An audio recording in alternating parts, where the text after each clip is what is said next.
Mengerti bahwa tidak semua influencer memiliki kapabilitas intelektual seperti profesor atau politisi dalam membuat suatu kebijakan. Namun kami tidak setuju jika kita akan melarang pemerintah untuk menggunakan influencer dalam mensosialisasikan kebijakannya. Yang pertama, mosi ini sejatinya bukanlah mosi pilihan. Apakah kita hanya akan menggunakan influencer atau di sisi lain kita hanya menggunakan akademisi atau saluran-saluran yang diinginkan oleh tim pemerintah? Di status quo kita saat ini, kami percaya pelibatan influencer pada akhirnya tidak menghilangkan effort pemerintahan untuk mensosialisasikan kebijakan dengan melibatkan akademisi ataupun saluran-saluran lainnya. Sebagai contoh, kebijakan vaksinasi walaupun di televisi kita melihat Raffi Ahmad atau Ariel Noah, namun di tempat lain seperti kampus-kampus kita juga melihat profesor mensosialisasikan kebijakan vaksinasi ini. Artinya dalam konteks sosialisasi kebijakan politik di status quo, menurut kami ini sudah cukup progresif. Yang kedua, debat ini sejatinya hendak membicarakan apakah di satu sisi kita harus melarang influencer untuk dilibatkan dalam sosialisasi kebijakan pemerintah atau kita tetap akan mengizinkannya. Sebagai tim oposisi, kami percaya bahwa pemerintah boleh-boleh saja melibatkan influencer dan ini justru akan berdampak baik bagi pemerintah itu sendiri. Beberapa poin sanggahan bantahan sebelum masuk ke argumentasi kami. Pertama, tim pemerintah mengatakan bahwa influencer tidak memiliki kapabilitas sehingga seharusnya yang kita libatkan adalah akademisi. 3 respon terhadap argumen ini. Pertama, sebelum mereka menawarkan menggunakan akademisi di sisi mereka, sejatinya mereka harus menjelaskan terlebih dahulu bagaimana akademisi akan bisa menarik atensi masyarakat sehingga kebijakan ini akan membuat masyarakat well educated seperti yang mereka katakan. Selain itu, mereka juga harus menjelaskan apa eksklusivitas dan bagaimana likelihood dari proposal mereka bisa lebih efektif dibandingkan apa yang diinginkan di sisi oposisi. Namun yang kedua, menurut kami influencer tidaklah seperti klaim dari tim pemerintah. Influencer bukanlah orang yang bodoh yang tidak mengerti apa-apa. Karena mereka sejatinya telah bisa survive di dunia hiburan. Artinya mereka memiliki kemampuan berpikir. Selain itu, sebelum mereka mengendorse suatu kebijakan, mereka pasti akan briefing terlebih dahulu dan akan menanyakan hal-hal yang menjadi ketidaktahuannya. Lagi pula influencer adalah aktor yang populis, artinya ia membutuhkan dukungan orang lain sehingga jika ia tidak berhati-hati maka akan dijauhi oleh penggemarnya. Inilah mengapa interest dari influencer untuk mengada-ngada menurut kami sangatlah kecil. Poin yang ketiga, sekalipun ini tidak memiliki kapabilitas dan bisa membuat masyarakat tergiring, menurut kami ini tidak perlu dipermasalahkan karena pertama sudah ada backup mekanisme seperti kritikan dari para aktivis atau mekanisme cancel culture yang membuat pesan dari influencer tersebut jika salah maka akan bisa dinetralisasi. Seperti contohnya, bagaimana artis seperti Giselle, Gading, ataupun Regen mensosialisasikan undang-undang Omnibus Law, tetapi ketika masyarakat menolak itu dan ramai-ramai mengkritik mereka, pada akhirnya label influencer itu tidak bekerja terhadap mereka.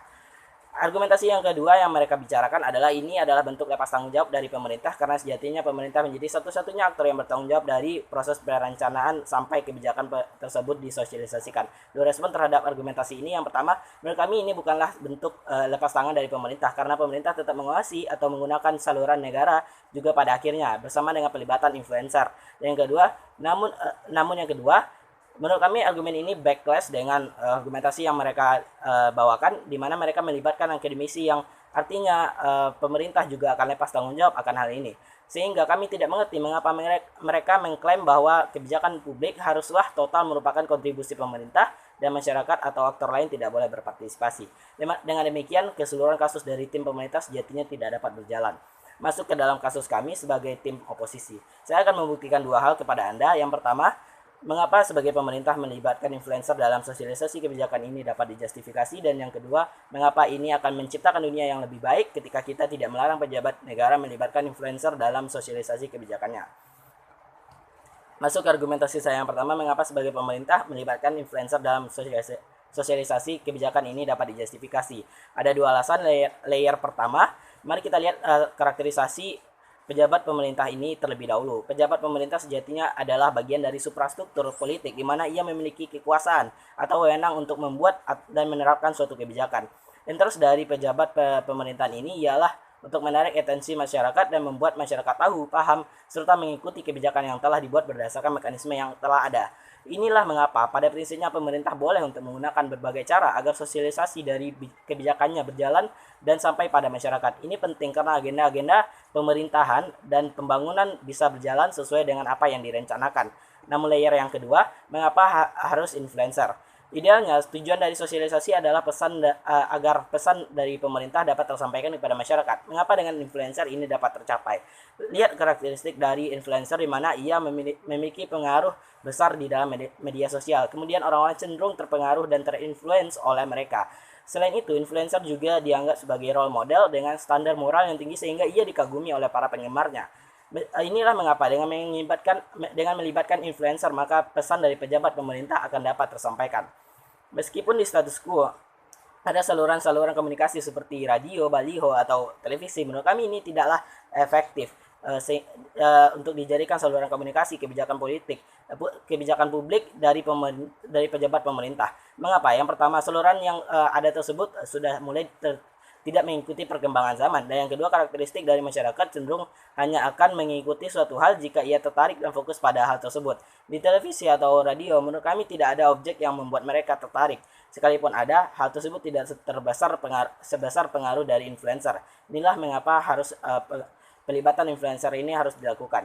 Masuk ke argumentasi saya yang kedua, mengapa ini akan menciptakan dunia yang lebih baik ketika kita tidak melarang pejabat negara melibatkan influencer dalam sosialisasi kebijakannya. Menurut kami salah satu permasalahan di status quo ialah sikap apolitis dari masyarakat, di mana mereka tidak peduli dengan politik, sehingga banyak kebijakan yang tidak mereka ketahui bahwa padahal eksis di masyarakat saat ini.